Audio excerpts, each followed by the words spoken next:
Good morning, students, and welcome to my class. Last time we started chapter number 3, theory base of accounting. Now we are going to start. Next point is accounting standard. Accounting standards are the rules, guidelines, and procedure which is adopted by the accountant for the preparation and presentation of the financial statement. They are issued by the Council of the institute of chartered accountant of India chartered accountant of India.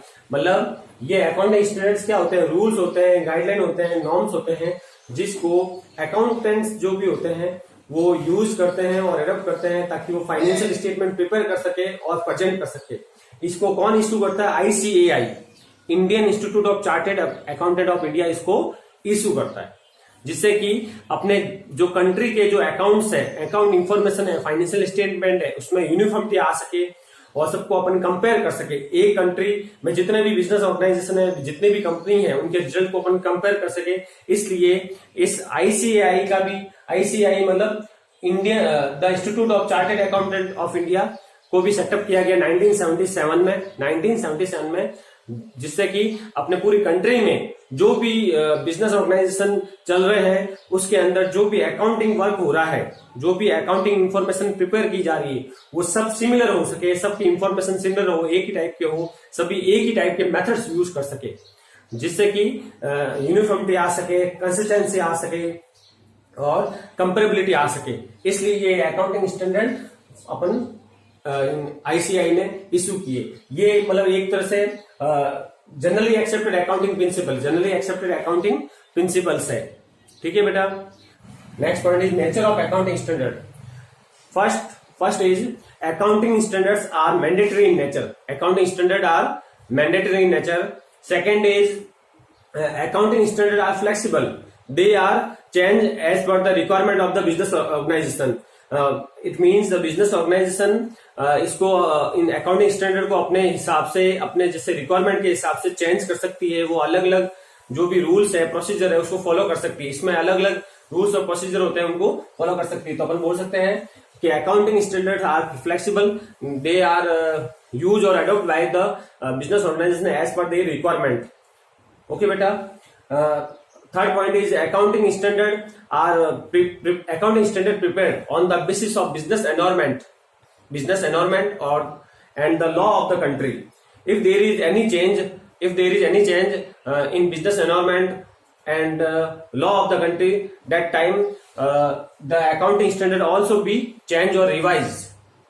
मतलब अगर अपनी country के और business environment में change होता है, country के law में, पॉलिसीज में चेंज होता है, तो अपन अकाउंटिंग स्टैंडर्ड को भी अपन को रिवाइज और चेंज करना पड़ सकता है। तो accounting standard time to time change हो सकते हैं, रिवाइज हो सकते हैं, और ये मैंडेटरी होते हैं नेचर में। इनको यूज करना और मानना बहुत जरूरी होता है। सभी ऑर्गेनाइजेशन को इसको यूज करना और एडॉप्ट करना जरूरी होता है। फ्लेक्सिबल होते हैं, जो भी बिजनेस ऑर्गेनाइजेशन होते हैं इनको अपने हिसाब से यूज कर सकते हैं, अलग अलग मेथड्स यूज कर सकते हैं। तो अपन ये नहीं कह सकते कि ये इनको अपन मतलब एक ही मेथड यूज करना पड़ेगा। इसमें जो भी अलग अलग मेथड्स होते हैं उनको यूज कर सकते हैं। तो ये फ्लेक्सिबल होते हैं। तो सबसे पहले मैंडेटरी होते हैं, सबसे पहले ये अकाउंटिंग स्टैंडर्ड्स। सेकंड फ्लेक्सिबल होते हैं, जो भी बिजनेस ऑर्गेनाइजेशन अपने नीड के और रिक्वायरमेंट के हिसाब से इसको चेंज कर सकते हैं, एडॉप्ट कर सकते हैं। सेकंड हो गया। Third is accounting standard provide the framework.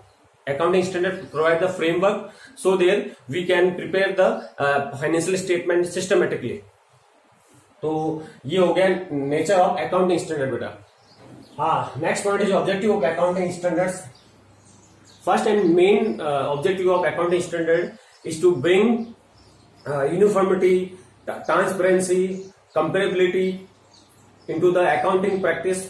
Therefore they are understandable to the users. Second, it promote the better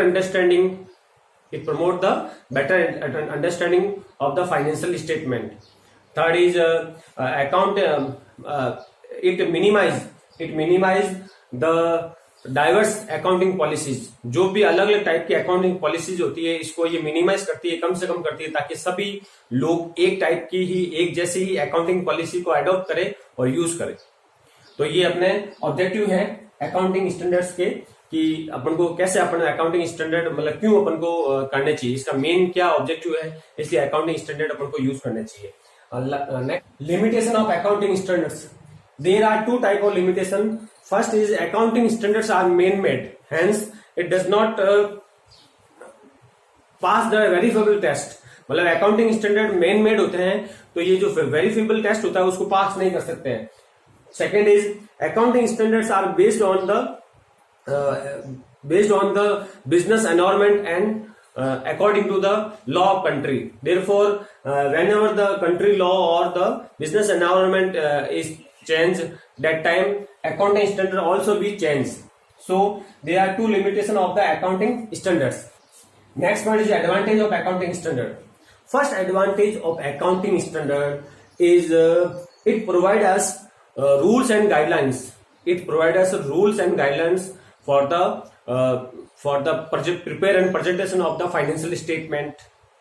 मतलब जो भी बिजनेस के फाइनेंशियल स्टेटमेंट होते हैं या अकाउंट्स बुक्स होती है उसको प्रिपेयर और प्रेजेंट करने के लिए अपन को रूल्स और गाइडलाइन ये अपन को प्रोवाइड कराती है। Second, accounting standards remove the diverse accounting policies. मतलब अकाउंटिंग स्टैंडर्ड जो भी डिफरेंट टाइप की अकाउंटिंग पॉलिसीज होती है उनको रिमूव कर देती है अकाउंटिंग स्टैंडर्ड से। Third point is accounting standard bring uniformity. Accounting standard bring uniformity in preparation and presentation of financial statement. So they are comparable to other firms or organization results.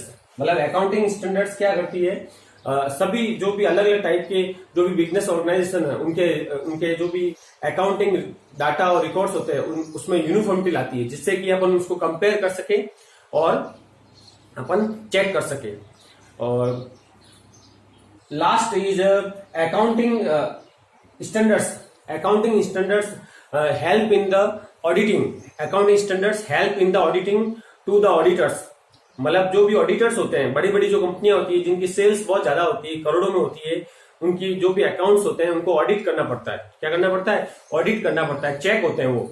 तो ये auditors को check करने में मदद करती है, help करती है, क्योंकि जो भी ऑडिटर्स होते हैं ना वो एक ही कंपनी है या एक ही ऑर्गेनाइजेशन के रिजल्ट को चेक नहीं करते हैं, वो बहुत सारी कंपनियों के अलग अलग कंपनियों के रिजल्ट को चेक करते हैं, ऑडिट करते हैं।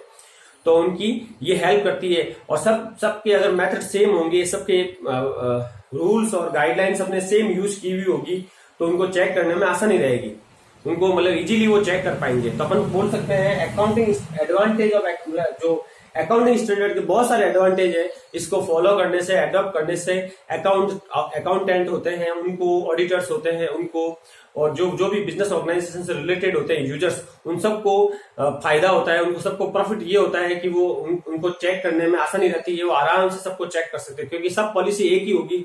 अब जैसे पूरी कंट्री में अपन एक ही टाइप के अकाउंटिंग स्टैंडर्ड फॉलो करेंगे, एक ही टाइप की पॉलिसीज को फॉलो करेंगे, तो पूरी कंट्री के पूरी जो अकाउंट बुक्स होगी, जो भी रिजल्ट्स होंगे, फाइनेंशियल स्टेटमेंट होंगे, अपन आसानी से और इजीली से चेक कर पाएंगे। तो अपन बोल सकते हैं इसके बहुत ज्यादा एडवांटेज है अकाउंटिंग स्टैंडर्ड्स के।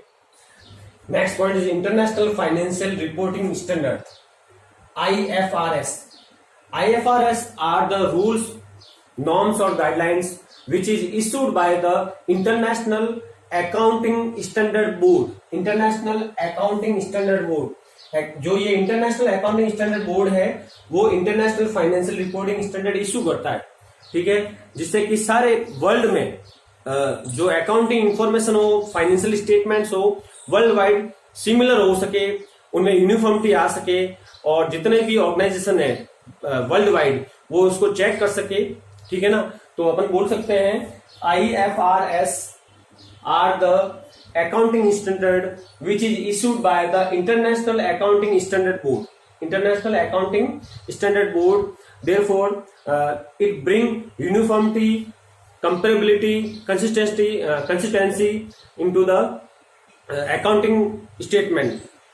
ओके बेटा, तो पूरे वर्ल्ड वाइड आपको जैसे मालूम ही है कि अब अपने जैसे कंट्री का बिजनेस जैसे बढ़ता है, बिजनेस का जो एरिया बढ़ता है, पहले अपन अपनी ही कंट्री में बिजनेस करते थे और एक्सपोर्ट नहीं होता था, इंपोर्ट भी नहीं होता था। लेकिन अब जैसे जैसे इंडस्ट्रियलाइजेशन बढ़ रहा है, बिजनेस बढ़ रहा है, ग्लोबलाइजेशन से क्या हो रहा है, बिजनेस का एरिया बढ़ता जा रहा है, तो अपन अदर कंपनी में एक्सपोर्ट करते हैं, इंपोर्ट भी करते हैं, अलग अलग कंट्रीज में अपने जो भी गुड्स सप्लाई होता है, तो सब जगह एक ही जैसी अकाउंटिंग पॉलिसीज नहीं होती है। अलग अलग कंट्री में डिफरेंट टाइप की अकाउंटिंग पॉलिसीज होती है। उसमें सिमिलरिटी लाने के लिए, उसमें यूनिफॉर्मिटी लाने के लिए accounting international accounting standard committee form की गई, सेटअप की गई, जो 1973 में फॉर्म की गई। बाद में वो इंटरनेशनल अकाउंटिंग स्टैंडर्ड बोर्ड में उसको चेंज कर दिया गया। इंटरनेशनल अकाउंटिंग स्टैंडर्ड बोर्ड में क्या कर दिया गया, चेंज कर दिया गया। उन्होंने ये IFRS इशू किया,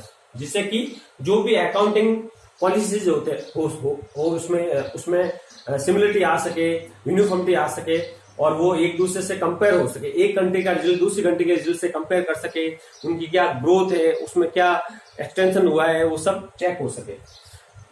अकाउंटिंग स्टैंडर्ड जो मैं आपको बता चुका हूं, जनरली एक्सेप्टेड अकाउंटिंग प्रिंसिपल्स होते हैं। जो ये अकाउंटिंग स्टैंडर्ड्स क्या होते हैं, जनरली एक्सेप्टेड अकाउंटिंग प्रिंसिपल्स होते हैं, जो अपना ICAI the institute of chartered accountant of India, the institute of chartered accountant of India issue करता है, जिसको कंपनीज है या जो भी बिजनेस ऑर्गेनाइजेशन है वॉलंटरली इनको यूज कर सकते हैं, बट नाउ इन 2013 और उससे पहले ICAI ने क्या इंडियन अकाउंटिंग स्टैंडर्ड फॉर्म किए, बनाए, इंडियन अकाउंटिंग स्टैंडर्ड इशू किए। उसके अकॉर्डिंग क्या होती है, जो कंपनीज होती है उनको कंपलसरी अकाउंटिंग स्टैंडर्ड्स को यूज करना पड़ता है, अडॉप्ट करना पड़ता है अपने कंपनी के अकाउंटिंग इंफॉर्मेशन को रिकॉर्ड करने के लिए, फाइनेंशियल स्टेटमेंट को प्रेजेंट करने के लिए। उनको कंपलसरी इंडियन अकाउंटिंग स्टैंडर्ड क्या करना पड़ेगा, यूज करना पड़ेगा, अडॉप्ट करना पड़ेगा। इसमें वो एक कंपनियां इंक्लूड होती है जो स्टॉक एक्सचेंज में लिस्टेड होती है। मैं बोल सकता हूं Indian accounting standards are adopted by those companies. They are listed in stock exchange in India. They are listed in stock exchange of India. They have turnover 250 crores or more, and they are subsidiary companies, holding companies to each other. मतलब जो एक दूसरे की subsidy और holding company हो, उनको ये Indian accounting standards जो भी है वो यूज करना पड़ता है अपने अकाउंट्स बनाने के लिए, अपने फाइनेंशियल स्टेटमेंट प्रिपेयर करने के लिए। ओके बेटा, इसमें ज्यादा आपको डीप में जाने की जरूरत नहीं है, क्योंकि इसकी जो सब थोड़ा आगे, जब आप आगे नेक्स्ट स्टडी में जाएंगे, नेक्स्ट क्लासों में जाएंगे, हायर क्लासों में जाओगे, उस समय ये यूज आएंगे। इसका बेसिक ये है कि आपको ये पता होना चाहिए कि ये क्या चीज है, इंटरनेशनल फाइनेंशियल रिपोर्टिंग स्टैंडर्ड क्या है, अकाउंटिंग स्टैंडर्ड क्या होते हैं, इंडियन अकाउंटिंग स्टैंडर्ड क्या होते हैं। इसके बारे में आपको इनिशियल इंफॉर्मेशन जो होती है वो पता होनी चाहिए।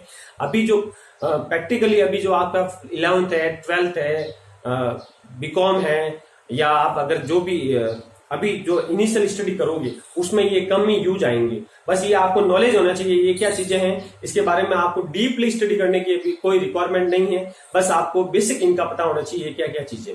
ओके बेटा, तो मैं नेक्स्ट पॉइंट पर नेक्स्ट एपिसोड में आऊंगा। थैंक यू वेरी मच बेटा, गॉड ब्लेस यू। जो भी पॉइंट मैंने आज बताए हैं ये अपनी नोटबुक में राइट डाउन करो और इसको लर्न करो बेटा।